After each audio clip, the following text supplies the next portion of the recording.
What are your customers, the airlines, telling you about demand for aircraft right now? What are you seeing? Well, clearly, Guy, and thank you for having me on. I think at the moment airlines are really focusing on the short-term issues of managing their businesses, protecting cash, reducing their cash costs, and focusing on restarting their flying. And so that's really we're talking about how we can help them do that. We're talking about things like helping them with some rental deferrals on some of their leases, and talking to them about perhaps financing some of the aircraft already in their fleet. So that's very much their focus. I mean, people aren't talking at the moment about expanding their fleets.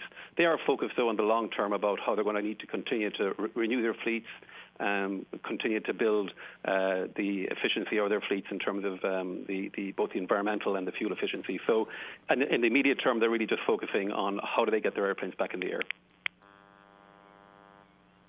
Okay, so what's happened over the last couple of months with the aircraft that you have out on lease? Have some of those been returned? I'm assuming that most of them have been grounded. What kind of conversations have you been having about the terms of the leases that apply to those aircraft? No, it's only all of the airplanes we have remain on lease, I think, bar one. One small carrier has returned an aircraft to us. They went into Chapter 7. But the rest of our aircraft are on lease. Many of our customers are paying us. They're paying us on a deferred basis, but we are getting cash from them. And they're really talking to us about how we can help them get back in the air. They're talking to us about how we can help them, I suppose, keep their business moving forward. So it's very much dealing with the situation they're in at the moment. The types of airplanes that we own, the type of airplanes that we lease, are typically the type of airplanes that airlines are going to want to use. They're primarily narrow bodies. 80+% of our airplanes are airplanes like the A320 family and the 737 family. They're all very young. The average age of our airplane is just over 4 years, and many of them are the most latest technology aircraft that are very fuel efficient and very environmentally efficient. So, even in these difficult times, these are the kind of airplanes that are actually going to get it back in the air first. And I think, and one of the things I think you are seeing in particular is that the types of flying that's going to start is going to be regional flying, domestic flying, and you're seeing that in markets like China, for example, where it's slow, but there is a recovery. We are seeing flight schedules increasing. We are seeing load factors improving, and that's very much where we see this recovery is going to happen. It's going to happen with regional flying, domestic flying for short-haul airplanes like the ones that we own. So that's very much the conversation we're having at the moment with our customers. You just mentioned the narrow bodies. We've just been showing some pictures of the 737 MAX. You've deferred 68 deliveries from Boeing of that aircraft to 2025, 2027. What is the conversation with Boeing like at the moment? What are they telling you? They just restarted production of the MAX. What do you think the future of that aircraft is if we do see lighter demand, if we don't see the kind of demand that maybe Boeing had projected? Well, I think first of all, we've obviously talking to Boeing for the last 14 months about our order book, given that it's now, I think it was March last year that the airplane was grounded. So this is an ongoing discussion, and really came to fruition in the last couple of weeks. And we felt it's a good deal for us in terms of deferring the aircraft, and I think for Boeing, I think it gives them ability to manage their production schedule as they get back to building the aircraft. And look, Boeing's it's had some significant challenges, but it's been a significant part of the aerospace industry for many years, and it's going to continue to be that. And we see airplanes like the 737 MAX, which will be rigorously tested and go through, no doubt, a very rigorous process with the regulators. But airplanes like that are going to continue to be at the heart of air transport, flying 100, 150, 180 people in 2 to 3 hour segments. And aircraft are depreciating assets, so they do get technologically obsolescent. So the world is going to need airplanes like the 737 MAX and the A320 family.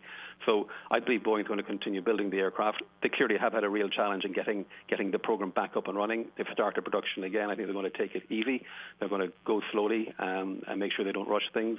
And they've indicated that the return to service in terms of getting the airplane ungrounded is likely to be later this year. And I think then we'll see a gradual return of the MAX into the market over the next number of years. Peter, it's Alex in New York. It's summer here, it's summer there. Some countries like Italy are opening up, although still transcontinental flights aren't that hot right now. Can you give me some sense of current demand, like what you expect in the next 4 to 8 weeks? I think you're on the money there, Alex. I think it's going to be very much the leisure, the kind of the tourism type destinations, and we're seeing a lot of that, particularly in southern Europe, where they're trying to recover some of the tourist season. And I think there is a demand there from the leisure traveller. I think you're going to see that in the U.S. market as well as the summer progresses. But people are going to be cautious. I think people will travel not very far, and they'll go to places they know and they're familiar with. So I think you are going to see, somewhat of a recovery in demand, passenger demand over the course of summer. But it's going to take time. It'll be nothing like we would have seen over the last number of summers, but it is going to be a start.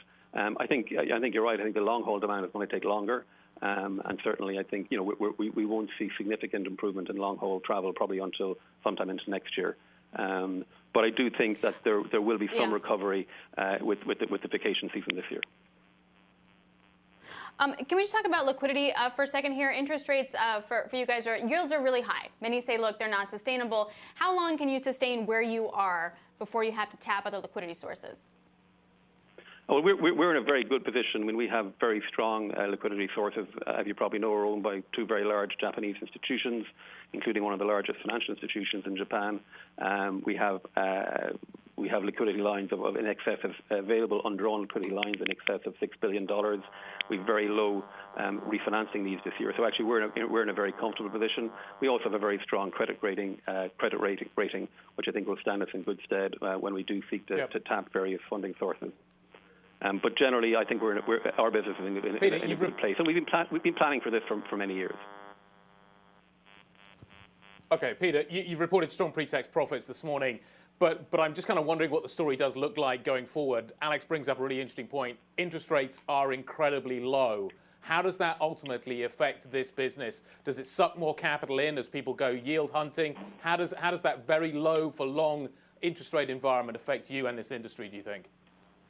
Well, I think it's a great point you make, Guy, and I think we've seen that over the last number of years. I think as in the very, what we thought was a very, very low interest rate environment, but it got lower still in the last couple of months. But even last year we saw a lot of capital, in the last couple of years indeed, seeing a lot of capital coming into the sector, you say, kind of chasing down some of that yield. I think some of that money is going to find it difficult to manage in this more challenging operating environment. I think people with experienced teams, been in this industry for a long time, who know the industry and who've been kind of disciplined in terms of how they've managed their assets and their liabilities, will probably do well in this environment. I think perhaps some of the people who've come to it more recently, just chasing yield, are going to find it more challenging. So while interest rates are lower, I actually think the macroeconomic picture in the industry is going to probably push some of the money away. So it'll still be competitive, but I think it's going to stand well to strong, experienced players like ourselves.